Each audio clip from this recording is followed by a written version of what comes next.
Bobby Pierce has responded to the World of Outlaws penalties. If you don't know, Pierce was suspended for 30 days or 4 races, whichever comes sooner, by the World of Outlaws, as well as fining him a significant sum of money and docking him a number of owner and driver points. Before we get into this, I'd like to ask you, please hit that subscribe button, hit that bell for notifications so you don't miss any of our future videos here at John Trent Racing. I know I covered this in another video, but I just want to go over it again here just so you have all of the context. This is over at the World of Outlaws. This is their official blog post, their penalty update, where they announce that they have suspended Bobby Pierce. It reads, World of Outlaws officials have issued a suspension and fine to late model driver Bobby Pierce for failing a tire test after competing in the World of Outlaws Case Construction Equipment late model event on February 16, 2024 at Volusia Speedway Park. A tire sample was taken after completion of the feature at the event and sent to an independent laboratory for testing of chemically altering substances in the tires in a comparative analysis. The test revealed the tire did not match or conform to the benchmarks provided by Hoosier Tire Company. Additional analysis verified the primary laboratory findings. Due to the violation, Pierce has been disqualified from the event and fined in total $8,400, which includes a $1,000 fine, a $400 tire analysis fee, and loss of $7,000 in prize money from that event, and suspended from all World Racing Group events for 30 days or the next 4 completed events in the World of Outlaws Case Construction Late Model Series schedule, whichever occurs last. And the loss of 294 series owner and driver points for the 2024 season. And then they go on and list the rules that he violated, Chapter 1, Section 7, and Chapter 3, technical rules. I will post this in the description below so you can read it for yourself if you would like. This is what Bobby Pierce had to say in response to the suspension. He posted this on Facebook, and he starts off by saying it is a long one, and indeed it is. He says, this is going to be a long one, folks. Lots of things wrong in today's world. What happened today will barely be a blip on the radar in the overall history of dirt late model racing or motorsports in general. Furthermore, it won't even come close to landing anywhere near the spectrum of the several various nasty and wrongful things going on across the world. Sadly, what happened today will eventually be forgotten about and moved on from until the next time it happens to someone else, and the next, and we'll all go about our days business as usual. The thousands of racers, fans, car owners, sponsors, promoters, series officials, etc. will all simply move on and say it's just a bad deal all around. Well, for me, it's not something little. It's my career. It's my name. It's legitimately my whole life. You can think to yourself of how I've spent my young life committing my time and effort and late night hours to this sport, come home from school and go right to work in the shop, skip all my weekends with friends to go racing somewhere halfway across the country. What about my family? My father has lived this stuff for 72 years. Eats, sleeps, and breathes it. He showed me how to work like your life depends on it. I've been doing it for 27 years, raced late models for half my life. Since I was 13, I've owned my own race team for the last 6 years, built it up since then, and became a Triple Series champion with 34 wins in 2024.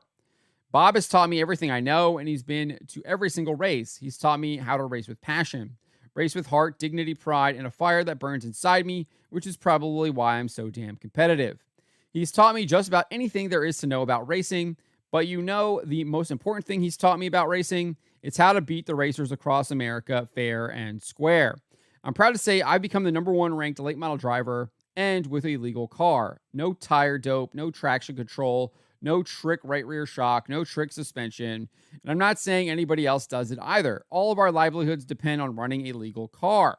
We just work hard with what we got and make it work better than anybody else most of the time. The simple way. The people that know, they just know how we do it. Now, don't let all this fool you. I'm always humble. I'm not anywhere close to being the best, and I never will be the best. I'm just another dude out here trying my best. I understand how people can view things out of assumptions. Truth is, they just don't know how we operate. We don't back down, and we won't stop. Now, where do we go from here? I want to be fully transparent with all my fans. Our chase for a consecutive Outlaw Championship is ruined. The remaining Outlaw races will now be to be determined. I hate that for the fans who wanted to see us put a show on at several tracks across the country, but business decisions will have to be made where it makes the most sense. I got a phone call today about an hour before the World of Outlaws Facebook post came out, which I wasn't even informed that it would be public knowledge so soon. In the conversation, it included how 3 of 67 tires from Volusia came back not meeting Hoosier benchmark standards. Of about a dozen tires sampled from my car that week, and probably over 100 samples last year, only one tire didn't test good in Blue Ridge Laboratories based out of North Carolina. Mine was a right rear 3 compound from the Friday night's feature at the Volusia Dirt Car Nationals when I ran third in a thrilling battle with Devin Moran and Chris Madden. The other 2 tires that were not met to benchmark standards that week were Bronson and Moran's from that Tuesday night. You might be asking yourself, what's a benchmark? In a roundabout way, when Hoosier makes a new compound, they give a puck or a sample piece of rubber to the labs so that they can determine a benchmark through lab testing. This is basically a way to compare test results of tire A to tire B. They should have the same test results or else it isn't considered to be legal. Something about chemical reactions and the tire emitting certain chemicals around specific time frames during the test. A pretty common misconception is that they can tell what foreign substance was supposedly put on a tire. They cannot. They can only tell if it's altered from the benchmark. Well, that something can be a lot of things. Doesn't mean I put any tire enhancing chemicals into my tire. It could be chemicals in the dirt from various fluids, and who knows what spread across a dirt track. Could be a simple flaw with the manufacturer or various other reasons. Now let's back up when I get the phone call and shortly thereafter read my email and almost immediately saw the post online. My heart sank. How could it be? I didn't do this. Here we go again. And it's a feeling that you can't describe until it happens to you. It's late in the evening, and I still can't get a call back from anybody at World Racing Group, the sanctioning body for the World of Outlaws. Wow, that's crazy that they weren't calling him back after suspending him. That's ridiculous. I have no idea what the lab results truly were or what the graphs look like.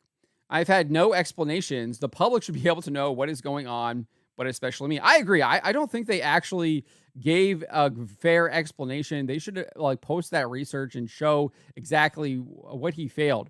Instead, they are just saying some nebulous chemical substance that showed that the tire was altered. Well, what was altered? They should tell us. I agree. I've been tossed into the corner and made a non-priority for my friends at World Racing Group. I mean, this guy's the former defending champion, and they're just not even answering his phone calls. This is ridiculous. What is going on over there? Hundreds of racers have reached out to me with how they've been through the same thing, wrongly accused and nobody cares, but how do we band together to stop this? I remember when it wasn't myself in this situation. It was easy to feel as if someone was cheating and to agree with their penalties because, yeah, some do cheat. It all comes back to a similar lab, a similar tire company, a similar trend. And some of us are really paying the price for something we didn't do. If you win enough races and get your tires sampled a lot, your time is coming too. We got to hold these places accountable and do a better job. I should get a second or third test from different labs. We need more up-to-date benchmarks. World of Outlaws should keep any tire in question for future appeals. I already know doing it yourself falls on deaf ears. Lie detector tests get overlooked. We should all know what is really going on here. Basically, to sum it all up, we hope to find a way to keep other races in the future safe from these allegations. I'm not sure if he means racers or racers. Either way. And then he says, I appreciate all my fans, sponsors, crew, family, etc. will bounce back. So I think the big takeaway here, aside from the tire stuff, is that he will no longer be chasing the World of Outlaws championship. That is a massive loss to the World of Outlaws. If Bobby Pierce is one of the main draws for the World of Outlaws, and not having him on the schedule, I think is going to turn a lot of people away from tuning in to those events and attending those racetracks. Huge loss to the fans, loss to those racetracks, loss to those sponsors, because Bobby Pierce is a big draw because he is one of the best super dirt late model drivers in the country. I don't care if you're not a fan of Bobby Pierce. I like watching Bobby Pierce race. It's exciting to watch Bobby Pierce race. He puts on a show. He's usually ripping the lip. pushing his car as much as he can, and just wheeling, just straight up wheeling. He's entertaining to watch.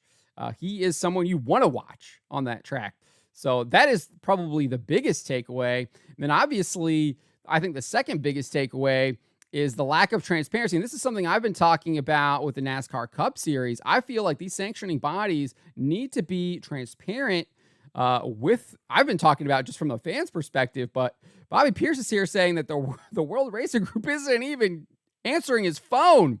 They're not even communicating with him about this. Probably not even informing him if there's any kind of appeals process or anything, because this is a huge, huge penalty. I mean, 30-day suspension. And I think I was actually wrong when I first started the video here. I thought it was whichever came first, 30 days or 4 races. They're saying whichever comes last. So if there's 6 races in the next 30 days, he's still suspended. He misses all of those races. That is a huge, huge penalty for this tire. And he's saying it's just one of hundreds that were tested, I believe is what he says here. So huge, huge penalty for Bobby Pierce. And I mean, I'm sure there are a lot of people be like, hey, he got caught cheating. That's what he did. He was cheating. But I'm going to give him the benefit of the doubt. I mean, he's been doing this for years, is the defending champion of the series, won 3 series as he said last year, as he says, and he's been clean and legal. So I don't know. It seems like a very heavy, heavy fine. I hope there's some kind of appeals process. I hope we get some more transparency. But let me know what you guys make of this. What do you make of Bobby Pierce's response here to the World of Outlaws, suspending him, fining him, docking him those points? And what do you make of the World of Outlaws seemingly not communicating with him? Let me know in the comments below.